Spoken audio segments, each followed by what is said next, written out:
back has about 40 muscles, and over my 6+ years of training, I realized that there's only really 2 exercises, when done correctly, will hit almost all of them and get you a big back fast. So today I want to talk about what these 2 exercises are, how to do them properly, and extra tips at the end of this video that will help you grow your back even faster. But before that, we need to understand the truth of how our back works. It's super important to understand this because if you don't, you're going to leave a lot of gains on the table. Don't worry, I'm going to simplify as much as possible because you didn't come here for an anatomy class. So the main muscle groups that we need to understand are our lats, our traps, and our rear delts. Our lats work in 3 main ways: shoulder extension, shoulder adduction, and internal rotation. Shoulder extension works our lats in the sagittal plane. You're just bringing your arm back to your body when it's out and in front of you. But for the lats, you want to stop at your pelvis because that's where it has leverage. And if you go behind your pelvis, then your rear delts will just start to take over, which I'm going to cover in a second. This is going to target the entire lat, but specifically the mid and upper portions of it. And when doing this, you want to make sure you have a lot of internal rotation, since that's another function of the lat. Doing it like this is just going to activate it a lot more. And shoulder adduction works our lats in the frontal plane, which is just bringing our arms from out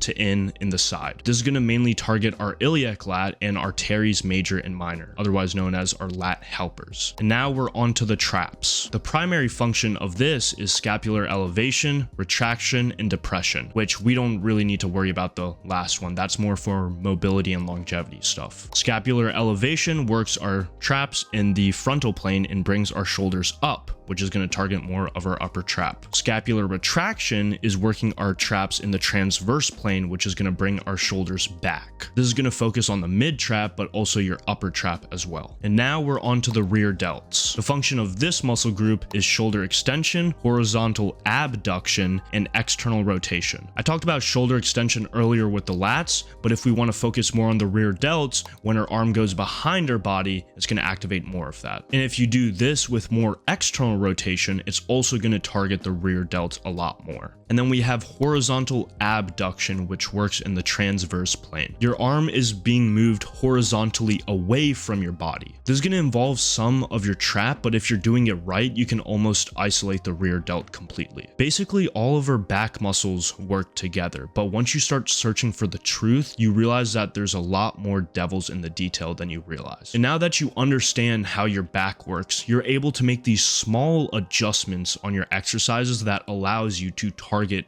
more of whatever muscle group you want to work. This small difference might seem insignificant, but if you do it over and over, you'll notice a big difference in your back. Also, feel free to re-watch this part of the video so you can just better understand the topics I covered. Now we can move on to the only 2 exercises that you need. And the first one is going to be a row. And there's 3 tweaks we can make to this to target different parts of our back. The first kind is a wide grip row. Going wider is going to allow for more scapular retraction, which now that you understand how your back works, you're going to know that it hits more of your mid and upper trap. At the bottom of the movement, you really want to get a complete stretch. Really let your shoulders round forward. And then as you're coming up, make sure to pull your elbows back behind your body and squeeze your shoulder blades together to get a full contraction. The second variation is a 45-degree angle row. This is going to primarily hit our rear delts, but again, it's still going to hit our entire back. Going 45 degrees with your elbows slightly flared out will allow for the perfect amount of external rotation to really target our rear delts. And the last kind of row is a narrow grip row. This is going to primarily target our lats, but specifically the mid and upper portion of it. Make sure at the bottom of this movement, you're getting a slight lean forward so your elbows can go above your body just a little bit. And then as you're pulling, make sure to keep your elbows super tucked in and stopping your elbow at your hip. Because like I mentioned earlier, if you go behind your hip, your lats start to lose leverage and your rear delts start to take over. And now we're on to the second exercise, which is a lat pull down. And there's 2 variations to this. The first one is a wide grip lat pull down. This is going to force your elbows to be more out to the side, so you're working your lat more in the frontal plane. And the other variation of this is going to be having your hands more at shoulder width apart. This is going to target more of our mid and upper lats because we're working more in the sagittal plane, and there's a lot more internal rotation. For the pull down, you want to make sure you're not going all the way to the top, but you're stopping your shoulders at a 120-degree angle. And the reason for this is because we're going to be able to better bias our lats and the teres major and minor won't take over. You can go all the way to the top if you want, there's nothing stopping you, but if you really want to focus on just your lats, stop at a 120-degree angle. You can also involve your biceps while doing a lat pull down by having your palms face towards you, but you don't really want to focus on flexing your elbow. You want to focus on just having your elbow stay still,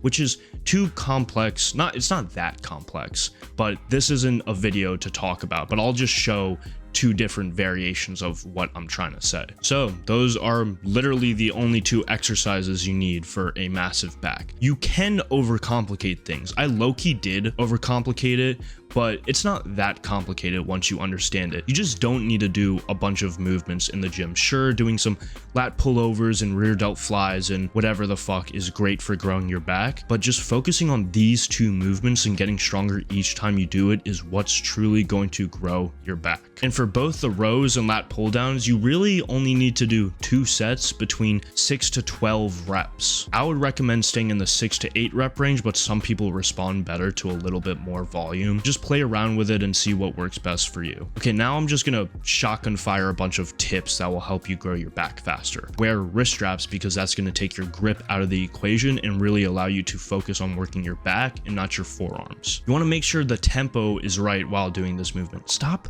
fucking ego lifting. You're not gonna make gains if you're ego lifting. Control the damn weight. 3 seconds on the way down, pause in that stretch position, explode, squeeze, and then slowly go back down. You also want to make sure you're engaging your entire body. Yes, this is a back movement, but everything starts from the ground up. Make sure your feet are dug into the ground, your knees are driven into the padding. You're not overarching your low back, but you're tucking your pelvis in and squeezing your core. Slight arch to the upper body and not overarching your neck as well, because that's just going to put a lot of strain on it. There's a big issue where people can't feel their backs while doing a back movement, specifically for beginners. And if this is the case, a great tip is to simply just close your eyes, because you're going to be able to just focus a lot more on your body sensations. So those are just some random tips, and I want to say that this isn't a complete guide on how to do a perfect lat pull down in a perfect row. I don't want to overwhelm you with all that information. You know the basics.